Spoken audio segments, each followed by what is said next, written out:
জি, আমি মনোনয়ন তুলেছিলাম। মনোনয়ন তোলার মূল বিষয় ছিল যে, যেহেতু একটি গণতান্ত্রিক প্রক্রিয়ায় এবার বোর্ডে নির্বাচনের সুযোগ এসছে। আমি ফেনী থেকে কাউন্সিলর হয়েছি। আমি একজন একেবারে ছোট থেকে ক্রীড়া সংগঠন করে উঠে এসেছি। তো ওই জায়গা থেকে সবারই একটা আগ্রহ থাকে ক্রিকেট বোর্ডে নিজের একটা সুযোগ তৈরি হওয়ার। এটার মূল কারণ ছিল ফেনীর ক্রিকেটকে আমি যেন রিপ্রেজেন্ট করতে পারি। এখানে আমার মূল ছাত্রটা হচ্ছে ফেনী ক্রিকেট। তো সেই জায়গা থেকে আমি মনোনয়ন তুলেছি এবং জমাও দিয়েছি।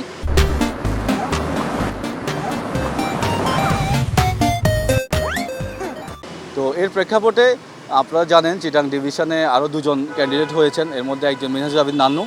তিনি তো আসলে লিজেন্ড। তিনি এটা নিয়ে কোনো ডাউট নাই, বাংলাদেশ ক্রিকেটের এই জায়গায় আসার জন্য নান্নু ভাইদের অবদান অনেক বেশি। আর আরেকজন তিনি মনোনয়ন নিয়েছেন মনিউদ্দিন চৌধুরী, যাকে আমরা কামরুল ভাই হিসেবে চিনি। তিনিও দীর্ঘদিন ক্রীড়া সংগঠনের সাথে আছেন। জেলা ক্রীড়া সংস্থা লক্ষ্মীপুরের সেক্রেটারি ছিলেন, অনেক আগে বোর্ড ডিরেক্টর ছিলেন, অর্থাৎ মানে ক্রীড়াঙ্গনের মানুষ। তো আমিও তো আসলে ক্রীড়াঙ্গনের মানুষ এবং আমার যে চিন্তা ছিল যে ফেনীর ক্রিকেটকে সামনে নিয়ে আসা। তো এই ক্ষেত্রে আমার কাছে মনে হয়েছে যে যে এই যে দুজন মানুষ ওনারা করছেন, তাদের থেকে আমার অনেক কিছু শেখার আছে। এবং আমরা সবাই মিলে এই চিটাং রিজিয়নে যারা এবার কাউন্সিলর হয়েছে, আপনারা হয়তো দেখেছেন যে ম্যাক্সিমামই হচ্ছে স্পোর্টস ব্যাকগ্রাউন্ডের মানুষ, যেটা খুব জরুরি ছিল। তো এই সবাই মিলে আমরা যে আলোচনাটা করেছি, এটা একটি পজিটিভ আলোচনা ছিল যে নান্নু ভাই এবং কামরুল ভাই শুধুমাত্র লক্ষ্মীপুর বা চিটাগাং নিয়ে চিন্তা করবেন না, ওনারা চিটাগাং রিজিয়ন নিয়ে চিন্তা করবেন, স্পেশালি আমার ফেনী নিয়ে চিন্তা করবেন। এই ধরনের পজিটিভ আলোচনার প্রেক্ষাপটে আমি মনোনয়নপত্রটা প্রত্যাহার করেছি। এবং এটি হচ্ছে ক্রিকেটের প্রতি একটা রেসপেক্ট। ক্রিকেটটা একটা স্পিরিটের নাম। হ্যাঁ, আমরা যে সবসময় যুদ্ধ করে সব কিছু জয় করতে হবে তা তো না। আমরা যেন পারস্পরিক শ্রদ্ধা, পারস্পরিক আন্তরিকতার মাধ্যমে যদি আমরা আমাদের জেলার ক্রিকেট এবং রিজনাল ক্রিকেট, পরবর্তীতে এটা যেন দেশের ক্রিকেটকে ইম্প্যাক্ট ফেলে, এই চেইনটা, এই নেটওয়ার্কটা বা এই সম্পর্কটা আমাদের থাকা উচিত। আমার কাছে মনে হয়েছে এই নির্বাচন করতে গেলে আমাদের যেই ভ্রাতৃত্ব, আমাদের যে স্ট্রেংথ, এটা নষ্ট হতে পারে। তো এই জায়গায় ওনাদের কাছ থেকে শিখে এবং আগামীতে যেন বাংলাদেশ ক্রিকেটের জন্য কাজ করতে পারি। ফেনী ক্রিকেটের অনেক সমস্যা। ফেনীতে একটা মাঠ নাই, এটা জানলে আপনি অবাক হবেন যে এখান থেকে সাইফুদ্দিন উঠে এসছে।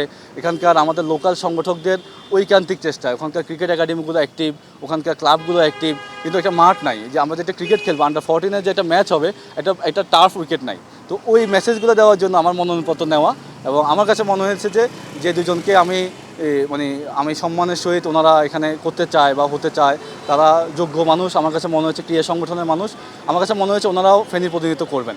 সবচেয়ে ইন্টারেস্টিং বিষয় হচ্ছে যে আমি যখন মনোনয়নপত্র নিয়েছি, জমা দিয়েছি, এটি একটি ওনারা খুব পজিটিভভাবে নিয়েছে। কারণ হচ্ছে যে আমাদের এখানে তো প্রতিযোগিতা করার মানসিকতা কম। আমরা হয়তো কাউকে ছেড়ে দেই অথবা কাউকে ভয় পাই। বাট এই জায়গায় ওনারা আমাকে খুব ওয়েলকামিং করেছে। এবং আমার এই ইনিশিয়েটিভটা, ফেনী একটা জেলা শহর, এটি চিটাং ডিভিশনের একটি শহর। তো সেখান থেকে আমি কাউন্সিলর হয়েছি আলহামদুলিল্লাহ, সেখান থেকে আমি মনোনয়ন নিয়েছি।